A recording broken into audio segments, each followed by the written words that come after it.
नमस्कार दोस्तों, मैं आप सभी लोगों का एचवी पाठशाला पर स्वागत करता हूं।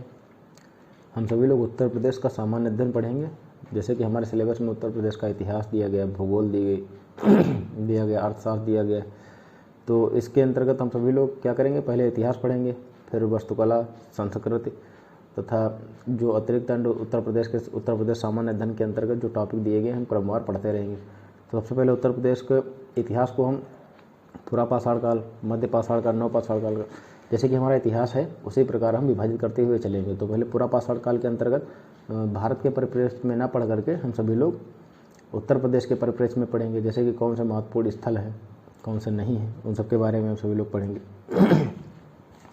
तो खैर पहले हम नज़र डालते हैं उत्तर प्रदेश के पुरा पाषाण काल के अवशेष जो हैं कहाँ कहाँ मिले हैं उन पर बात करते हैं। जो उत्तर प्रदेश में पुरा पाषाण काल पहले पढ़ते हैं, तो ये पुरा पाषाण काल है। ठीक है दोस्तों, पहले इसको हम सभी लोग पढ़ेंगे। तो देखते हैं इसको।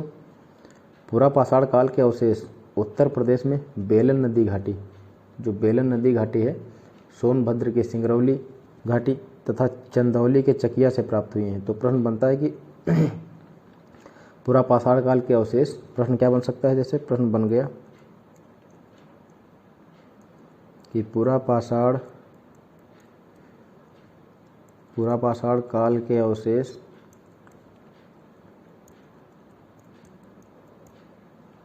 कहाँ से प्राप्त हुए।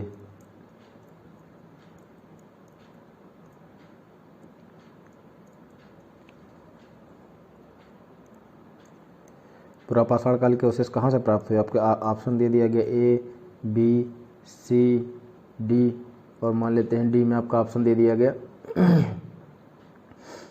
कि चंदौली से, ये ऑप्शन दे दिया गया चकिया।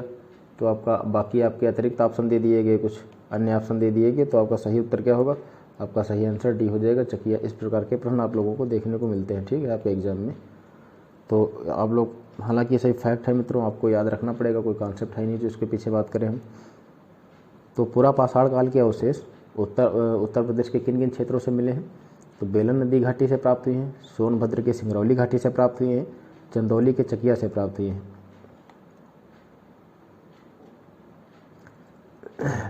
जो बेलन नदी है, बेलन नदी टोंस की सहायक नदी है। प्रश्न यह भी बन सकता है कि बेलन नदी किसकी सहायक नदी है। बेलन नदी, प्रश्न किस प्रकार बन सकता है कि बेलन नदी जो है किसकी सहायक नदी है, तो टोंस की सहायक नदी है।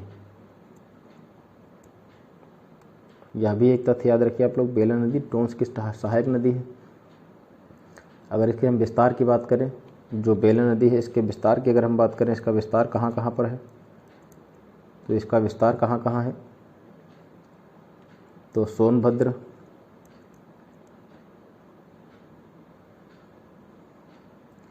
यहाँ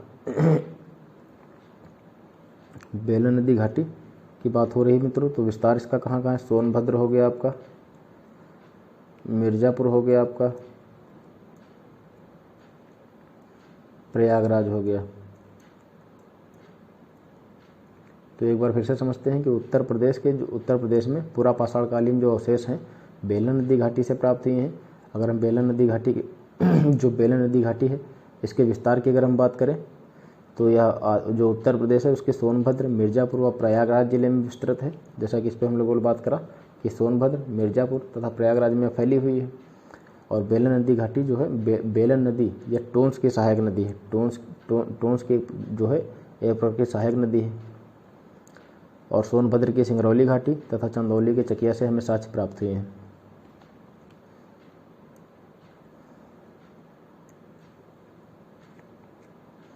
अब हम बात करते हैं अगले बिंदु पर। तो अगला हमारा बिंदु है कि बेलन नदी घाटी के चौपानी मांडो व लोहदा नाला से पुरा पाषाण काल से संबंधित जानकारियाँ प्राप्त हुई हैं। तो बेलन नदी घाटी में कौन सा स्थल, चौपानी मांडो व लोहदा नाला से पुरा पाषाण काल से संबंधित हमें जानकारियाँ प्राप्त हुई हैं। अच्छा, चौपानी मांडो से पुरा पाषाण काल से लेकर के नव पाषाण काल तक के अवशेष प्राप्त हुए। ये बहुत ही महत्वपूर्ण तथ्य है कि चौपानी मांडो से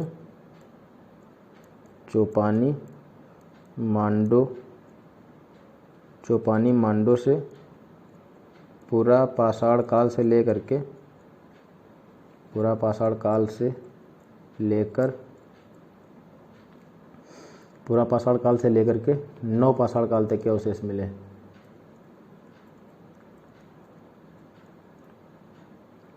नव पाषाण काल तक के अवशेष प्राप्त हुए हैं।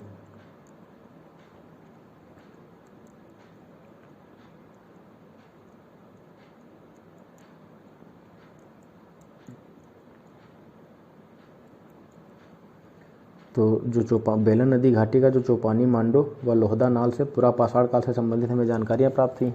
अगर हम चौपानी मांडो की बात करते हैं तो यह महत्वपूर्ण है। तो यहाँ पर क्या हुआ, यहाँ से पूरा पाषाण काल से लेकर के नव पाषाण काल तक के हमें साक्ष्य प्राप्त हुए हैं। नव पाषाण काल तक के साक्ष्य प्राप्त हुए हैं।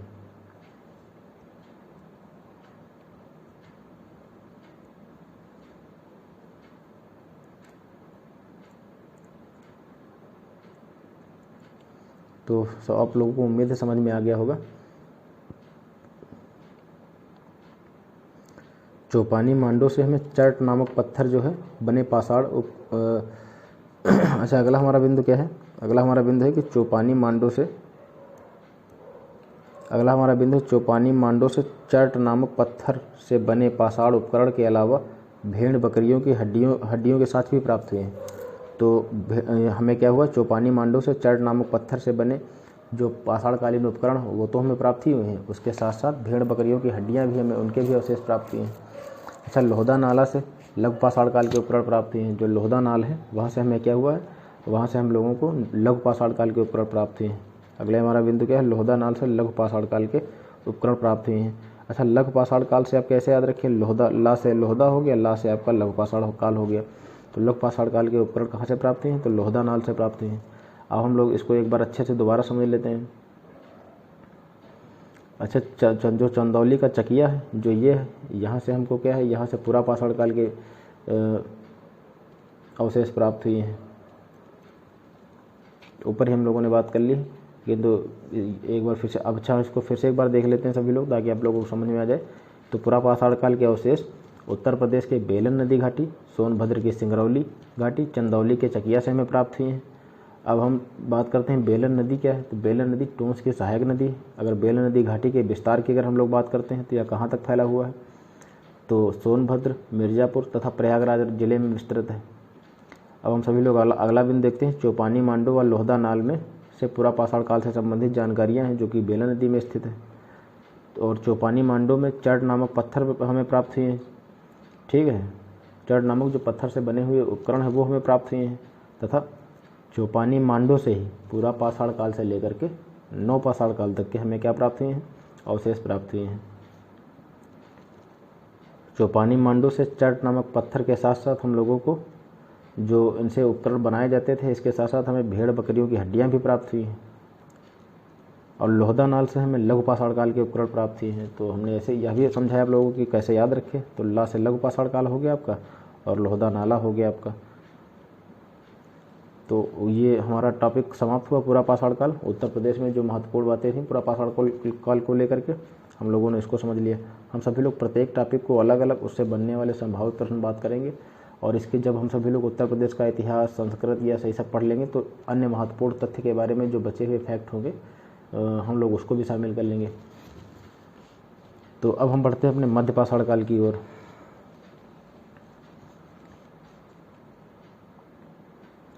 अच्छा, मध्य पाषाण काल में क्या है, तो मध्य पाषाण काल में मित्रों उत्तर प्रदेश में मानव गतिविधियां जो है अस्तित्व में आने लगी थी। मानव गतिविधियां मतलब मानवीय जो क्रियाकलाप हैं वो अब प्रचलित होने लगे थे मध्य पाषाण काल में। अच्छा, मध्य पाषाण काल की अगर हम बात करें, इसको परिभाषित कैसे किया जाए, समझा कैसे जाए, या क्या है उत्तर प्रदेश में इसका विस्तृत रूप क्या है। तो मध्य पाषाण काल जो है मध्य पाषाण काल का जो क्षेत्र है विंध्य एवं मध्य गंगा घाटी क्षेत्र, यह मध्य पाषाणकालीन उपकरणों की दृष्टि से अत्यधिक महत्वपूर्ण है। तो उत्तर प्रदेश में जो मध्य पाषाण काल है, मध्य पाषाण काल कौन सा क्षेत्र, तो विंध्य एवं मध्य गंगा घाटी,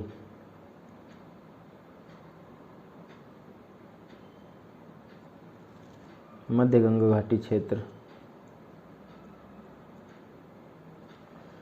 महत्वपूर्ण है। तो अगर मध्य पाषाण काल की दृष्टि से उत्तर प्रदेश पर नज़र डालें तो जो विंध्य गंगा घाटी और मध्य गंगा घाटी क्षेत्र हैं ये अत्यधिक महत्वपूर्ण है।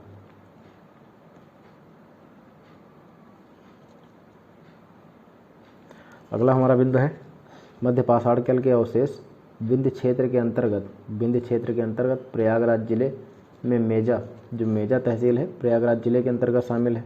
करछाना व बारा तहसील के साथ साथ मिर्ज़ापुर, बुंदेलखंड के क्षेत्रों से भी प्राप्त हुआ है। मध्य पाषाण काल के जो हमें अवशेष हैं या जो अपना जो कुछ भी उनका रहा होगा जो प्राप्त हुआ है, तो विंध्य क्षेत्र के अंतर्गत प्रयागराज जिले की मेजा हो गया, आपका करछाना हो गया, बारा तहसील के साथ साथ मिर्ज़ापुर और बुंदेलखंड क्षेत्रों से भी हमें अवशेष प्राप्त हुए हैं।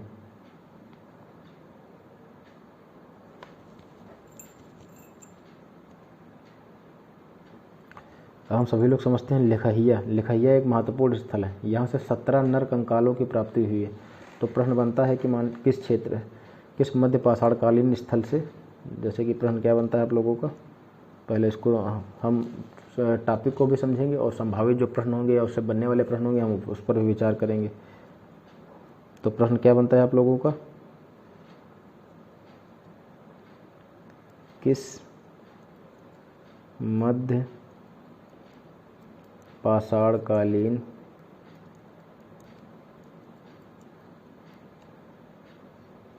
क्षेत्र से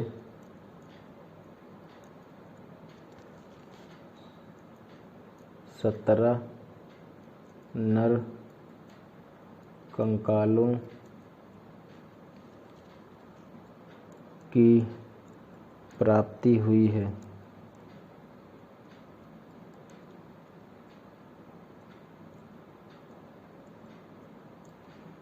आपका ऑप्शन आपके दे दिए गए, ए कुछ भी दे दिया गया, बी कुछ भी दे दिया गया, सी कुछ भी दे दिया गया, डी आपका कुछ भी दे दिया गया और इसमें आपका बी ऑप्शन में लिखहिया शामिल कर दिया गया।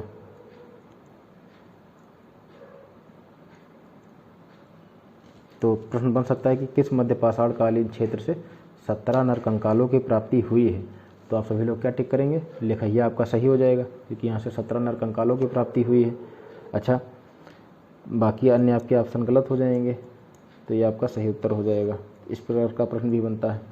आया हुआ भी प्रश्न है, हालांकि आपके एग्ज़ाम में तो अभी तक इस प्रकार का प्रश्न नहीं आया है, किंतु ग्रेजुएशन लेवल का अगर आपका एग्ज़ाम है तो जाहिर सी बात है आयोग आपसे कुछ अच्छे के ही उम्मीद करेगा। इतने भी बच्चे कम नहीं होंगे कि समझ सकते हैं आप, तो थोड़ा आपका नॉलेज का स्तर भी ठीक ठाक होना चाहिए। तो खैर बात करते हैं, आगे बढ़ते हैं। तो जो चौपानी मांडो से भी मध्य पाषाण काल के अवशेष प्राप्त हुए हैं। चौपानी मांडो से भी मध्य पाषाण काल के अवशेष प्राप्त हुए हैं।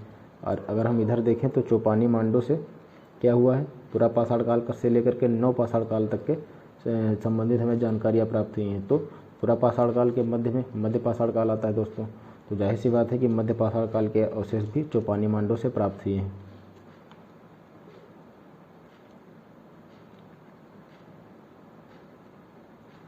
अब हम आगे बात करते हैं। प्रतापगढ़ जिले में स्थित सराय नाहर राय, महादहा एवं दमदमा महत्वपूर्ण मध्य पाषाण कालीन स्थल है। ये बहुत ही दोस्तों महत्वपूर्ण है। आप जैसे कि मैं आप एक बुक का नाम बता रहा हूँ, जैसे घटना चक्र की आप जब भारतीय परिप्रेक्ष्य में इतिहास पढ़ें तो उसमें कई अन्य अलग अलग स्टेट एग्जाम्स में लेकर के पूछे गए हैं प्रश्न। तो ये बिंदु तो बहुत ही महत्वपूर्ण है।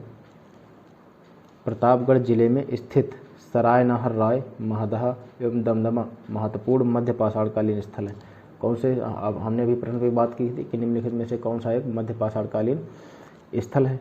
इस प्रकार के प्रश्न आपके एग्जाम में देखने को मिल सकते हैं। तो सराय नाहर राय, महादहा एवं दमदमा ये क्या है, ये मध्य पाषाण कालीन स्थल है। और हैं कहाँ स्थित हैं, तो प्रतापगढ़ जिले में स्थित हैं। अगर हम बात करें इनका उत्खनन किसके द्वारा कराया गया था, तो जी.आर. शर्मा के द्वारा और उनके सहयोगियों के द्वारा। तो इनका उत्खनन जो ये क्षेत्र है इनका उत्खनन किसके द्वारा कराया गया था, उत्खनन जी.आर. शर्मा के द्वारा। जी.आर. शर्मा ने क्या करा था तथा अपने सहयोगियों के साथ मिलकर के जो आर.के. वर्मा एवं वी.डी. मिश्र थे उनके द्वारा कराया गया था। अच्छा, इनके सहयोगी कौन थे, तो जी.आर. शर्मा जो थे प्रमुख थे तथा इनके सहयोगी जो थे आर.के. वर्मा थे। R.K. वर्मा तथा एक अन्य सहयोगी V.D. मिश्र जी थे। तो उनके साथ मिल करके इन क्षेत्रों का क्या किया गया था, उत्खनन कराया गया था। जैसे कि प्रतापगढ़ जिले में स्थित सराय नहर राय, महदाह एवं दमदमा महत्वपूर्ण मध्य पाषाणकालीन स्थल हैं। अगर हम बात करें इनका उत्खनन किसके द्वारा कराया गया था, तो G.R. शर्मा जो थे उनके G.R. शर्मा तथा अपने अन्य सहयोगियों के साथ मिलकर के R.K. वर्मा एवं V.D. मिश्र के साथ मिलकर के इसका उत्खनन उन्होंने कराया था। अगला हमारा बिंदु है सराय नहर राय से लघु पाषाण काल के उपकरण प्राप्त हुए हैं। तो लघु पाषाण काल के उपकरण कहाँ से प्राप्त हुए हैं, तो सराय नहर राय से प्राप्त हुए हैं। तो लघु पाषाण काल के उपकरण की अगर हम बात करें कहाँ से प्राप्त हुए हैं, तो सराय नहर से प्राप्त हुए हैं। अच्छा, इधर भी लेकर के एक लघु पाषाण काल को से लेकर के एक प्रश्न था दोस्तों, लघु पाषाण काल के उपकरण कहाँ से प्राप्त हुए, तो लोहदा नाला से भी प्राप्त हुए हैं। देख सकते हैं आप सभी लोग, लोहदा नाल से लघु पाषाण काल के उपकरण प्राप्त हुए हैं। और इधर भी आगे बात करते हैं, तो इधर लघु पाषाण काल के उपकरण सराय नहर राय से भी प्राप्त हुए हैं। आप सभी लोग याद रखिए ताकि आपको कन्फ्यूजन ना हो। जहाँ से 14 समाधान एवं 8 गर्त चूल्हों की प्राप्ति हुई है। 14 समाधानों की अगर बात करें, प्रश्न बने अगर 14 समाधान कहाँ से मिले हैं, 14 समाधान कहाँ से मिले हैं, तो आप लोग क्या टिक करेंगे, सराय नहर राय से।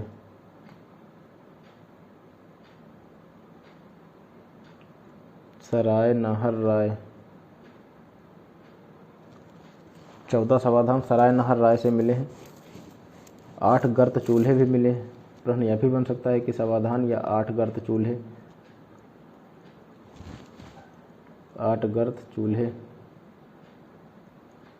चूल्हे भी मिले। तो ठीक है दोस्तों, तो ये आपका ये हो गया। इस प्रकार के प्रश्न भी बन सकते हैं।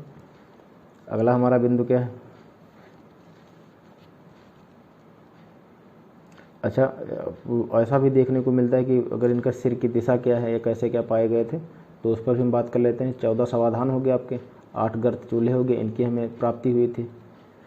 और जो समाधित शवों का जो सिर है वह पश्चिम सिर के, अगर हम सिर की बात करें, जो समाधान है इन 14 समाधानों के अगर हम सिरों की बात करें, सिर तथा पैर अगर हम इनकी बात करें कि किधर किस दिशा में पाए गए थे, तो जो सिर है इनका पश्चिम दिशा में पाया गया। जो सिर है यह पश्चिम दिशा में पाया गया। अगर हम पैर की बात करें तो पैर पूर्व की ओर पाए गए, पूर्व दिशा में इनके पैर पाए गए। तो सराय नहर राह से क्या हुआ, लघु पाषाण काल के उपकरण प्राप्त हुए। 14 समाधान एवं गर्त चूल्हों की प्राप्ति हुई। तो जो ये समाधान है इनके अगर हम सिर देखते हैं, तो सिर की दिशा की अगर हम बात करें पश्चिम में आपका हो गया। वहीं अगर पैर की बात करें तो पूर्व हो गया आपका, पूर्व दिशा में इनके पैर पाए गए। ये बहुत ही महत्वपूर्ण है, तो आप लोग इसको याद रखिए। और जो गर्त चूल्हे में प्राप्त हुई है, यहाँ से क्या हुआ था, तो गर्त चूल्हों से अधजली हड्डियाँ हमें जो है पशुओं की, किनकी, जानवरों की अधजली हड्डियाँ प्राप्त हुई हैं। गर्त चूल्हों से क्या हुआ, गर्त चूल्हों से हमें अधजली जानवरों की हड्डियाँ प्राप्त हुई हैं। अधजली जानवरों की हड्डियाँ,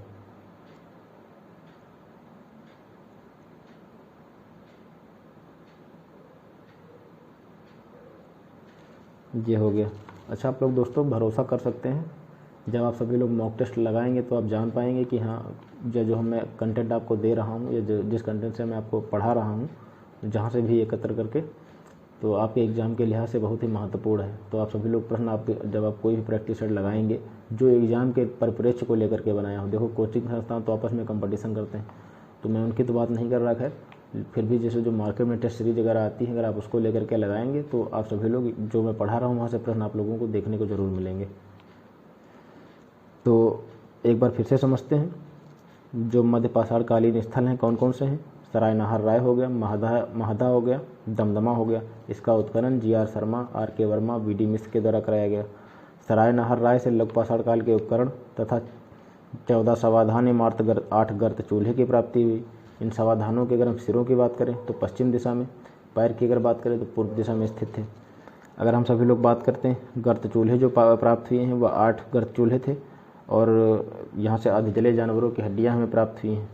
तो ये हो गया आपका अगला हमारा बिंदु है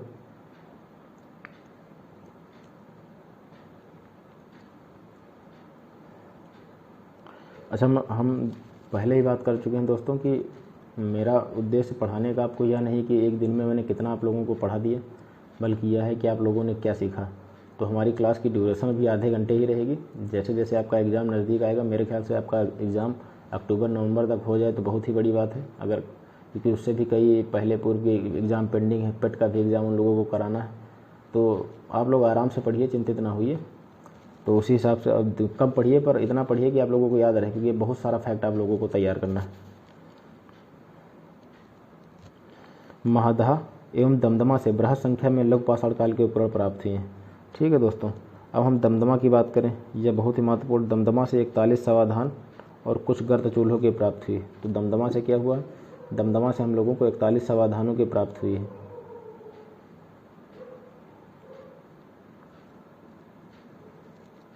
और जो उत्तर प्रदेश के मोरहाना पहाड़ जो कि मिर्ज़ापुर में स्थित हैं, शैल चित्रों के साक्ष्य प्राप्त हुए हैं।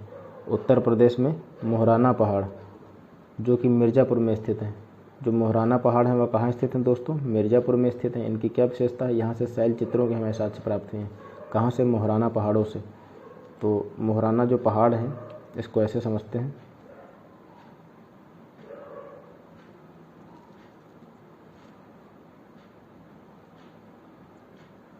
जो मोरहाना पहाड़ हैं यह कहाँ पाए जाते हैं? यह मिर्ज़ापुर में पाए गए। वहाँ से मोरहाना आपका हो गया और मिर्ज़ापुर हो गया आपका, मिर्ज़ापुर में पाए गए।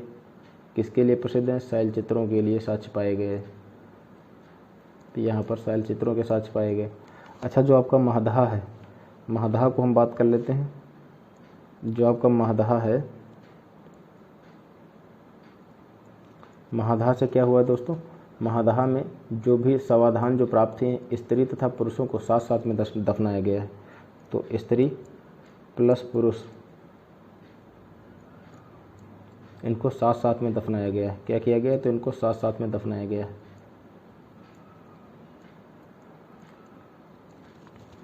तो एक बार फिर से समझते हैं। जो प्रतापगढ़ जिले से स्थित सरायनाहर, महदहा, दमदमा महत्वपूर्ण मध्य पाषाणकालीन स्थल है। इनका उत्खनन किसने कराया? G.R.. Sharma, R.K. Verma, V.D. मिश्र ने कराया। ठीक है दोस्तों, तो सरायनाहर राय से लघु पाषाण काल के उपकरण प्राप्त हुए। 14 समाधान में 8 गर्त चूल्हे और गर्त चूल्हों से जली हड्डियाँ प्राप्त हुई हैं। सिर की दिशा पश्चिम, पैर की दिशा पूर्व की ओर। महदहा जो है, महदहा में स्त्री तथा पुरुषों को साथ साथ दफनाया गया। दमदमा से 41 समाधान और कुछ गर्त चूल्हों की प्राप्ति हुई। जो मोरहाना पहाड़ है वो मिर्ज़ापुर में स्थित हैं और शैल चित्रों के साक्ष्य प्राप्त हुए हैं। तो अगला हमारा बिंदु है नव पाषाण काल। तो पूरा पाषाण काल हम लोगों ने पढ़ लिया, मध्य पाषाण काल पढ़ लिया। हम सभी लोग नव पाषाण काल पढ़ेंगे। तो नव पाषाण काल में क्या है दोस्तों? उत्तर प्रदेश में नव पाषाण काल से संबंधित स्थल कोल्डिहवा, महगरा, पंचोह जो कि सभी बेलन घाटी में स्थित हैं। तो ये क्या है? कोल्डिहवा हो गया आपका, कोल्डिहवा हो गया, कोल्डिहवा, महगरा, पंचोह ये बेलन घाटी में स्थित हैं। कौन से स्थल हैं? तो ये नव पाषाणकालीन स्थल हैं। ठीक है, ये नव पाषाणकालीन स्थल हैं आपके।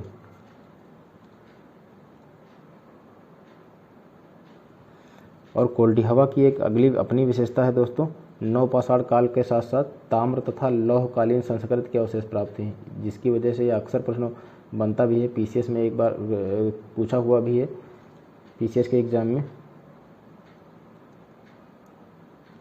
ताम्र तथा लौहकालीन संस्कृत के अवशेष कहाँ से प्राप्त हैं? तो कोल्डिहवा से, जो कि नव पाषाणकालीन स्थल है। ताम्र तथा लौहकालीन संस्कृत के अवशेष हमें प्राप्त हैं। ताम्रकालीन संस्कृत किसे कहते हैं, इस पर हम आगे बात करेंगे। तो इन दोनों संस्कृतियों के साक्ष्य हमें कहाँ से प्राप्त हैं? तो कोल्डिहवा से प्राप्त हुए हैं।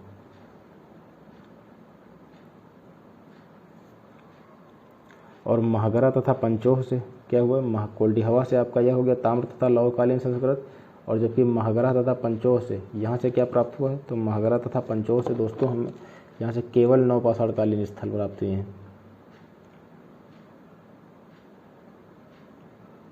केवल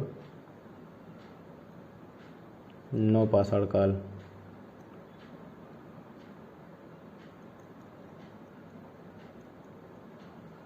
तो यहाँ से केवल नव पाषाण काल, महगरा तथा पंचोह से केवल नव पाषाण काल प्राप्त हुए हैं, के साक्ष्य प्राप्त हुए हैं।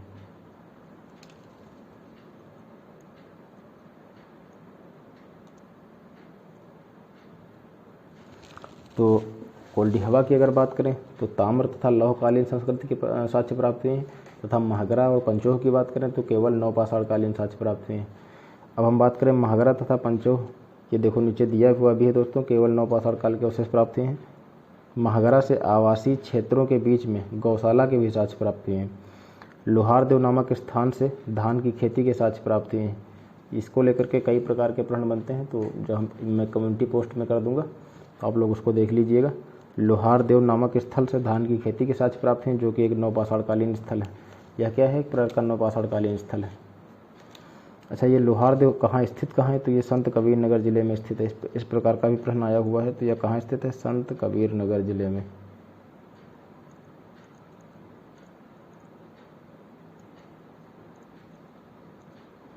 तो लोहारदेव संत कबीर नगर जिले में स्थित है।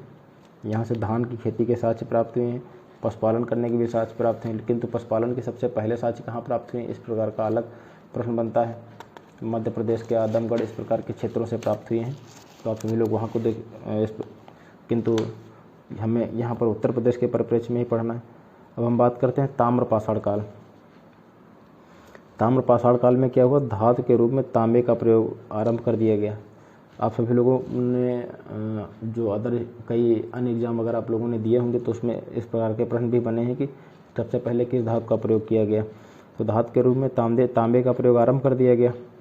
उत्तर प्रदेश के गंगा यमुना दोआब में ताम्रपाषाण काल से संबंधित संस्कृत को गैरिक मृदभांड संस्कृत कहा जाता है। गैरिक मृदभांड संस्कृत, जो कि गंगा यमुना दोआब में ताम्रपाषाण काल से संबंधित है। तो गंगा यमुना दोआब में जो ताम्रपाषाणकालीन संस्कृत पाई जाती है उसको हम लोग क्या कहते हैं? गैरिक मृदभांड संस्कृत कहते हैं। इस संस्कृत की पहली बार खोज उत्तर प्रदेश के बिसौली, जो कि बदायूं जिला से संबंधित है, राजपुर परस, जो कि बिजनौर जिला से संबंधित है, नामक स्थलों पर करी गई। अच्छा, पाषाण काल के ठीक बाद और सिंधु सभ्यता से पूर्व की जो संस्कृति हुई उसको हम सभी लोगों ने ताम्रपाषाणकालिक संस्कृति कहा। तो इसको कहते हैं ताम्रपाषाणकालिक संस्कृति। किसे कहते हैं? तो पहले हम इसको समझ लेते हैं। ताम्रपाषाणकालिक संस्कृति है क्या? तो यह संस्कृति है क्या दोस्तों? यह संस्कृति पाषाण काल के ठीक बाद, किसके? पाषाण काल के बाद, पाषाण काल के बाद तथा पाषाण काल के ठीक बाद तथा सिंधु सभ्यता से पूर्व, जो सिंधु घाटी सभ्यता आपकी है उससे पूर्व, सिंधु सभ्यता से पूर्व की जो संस्कृति है उसको हम सभी लोगों ने ताम्रपाषाणकालिक संस्कृति कहा। तो ताम्रपाषाणकालिक संस्कृति की क्या विशेषता है? या पाषाण काल के ठीक बाद की तथा सिंधु सभ्यता से पूर्व की संस्कृति है। तो धातु के रूप में सबसे पहले तांबे का प्रयोग किया गया और चाक निर्मित मृदभांड का निर्माण भी शुरू कर दिया गया। और गंगा यमुना दोआब में जो ताम्रपाषाण काल से संबंधित जो संस्कृति है उसको क्या कहा गया? गैरिक मृदभांड संस्कृति कहा गया। अच्छा, गौर करने वाली बात दोस्तों यह है कि गैरिक मृदभांड जो संस्कृति है इसके जो साक्ष्य मिले संपूर्ण दोआब से मिले हैं, ठीक है। किंतु पश्चिमी उत्तर प्रदेश के सहारनपुर, जो कि बड़ा गांव व हुलास में, मुजफ्फरनगर, आलमगीरपुर, मेरठ तथा बुलंदशहर, ठीक है, में इनका विशेष संकेंद्रण है। जो गैरिक मृदभांड संस्कृति है आपकी, जो गैरिक मृदभांड संस्कृति गैरिक मृदभांड संस्कृति जो गैरिक मृदभांड संस्कृति है, वैसे तो यह क्या हुआ है, यह संपूर्ण दोआब में पाई जाती है। किंतु अगर इसके हम मुख्य केंद्रों की बात करें तो पश्चिमी उत्तर प्रदेश के सहारनपुर में, सहारनपुर आपका हो गया, मुजफ्फरनगर हो गया आपका, सहारनपुर हो गया, मुजफ्फरनगर हो गया, सहारनपुर, मुजफ्फरनगर, मेरठ हो गया, बुलंदशहर हो गया, इन क्षेत्रों में क्या है इसका विशेष केंद्र है। वैसे तो ये क्या होता है, ये सभी संपूर्ण दोआब में प्राप्त हुए हैं, किंतु इनके विशेष केंद्रों की अगर हम बात करें तो सहारनपुर, मुजफ्फरनगर, मेरठ तथा बुलंदशहर में इनके केंद्र हैं। और एक फैक्ट याद रखिए आप सभी लोग, कानपुर जिले के बिठूर से तांबे की एक कांटेदार बर्छी प्राप्त हुई है। आप लोग जो ये फैक्ट है चाहे तो नोट कर लें इसको, यह वीडियो तो आप सुन ही रहे हैं। खैर, क्या एक अतिरिक्त तथ्य आप लोग याद रखिए, कानपुर जिले के बिठूर से, जो कानपुर में जो बिठूर है, कानपुर में बिठूर से तांबे के कांटेदार बर्छी मिली। तांबे की एक कांटेदार बर्छी मिली।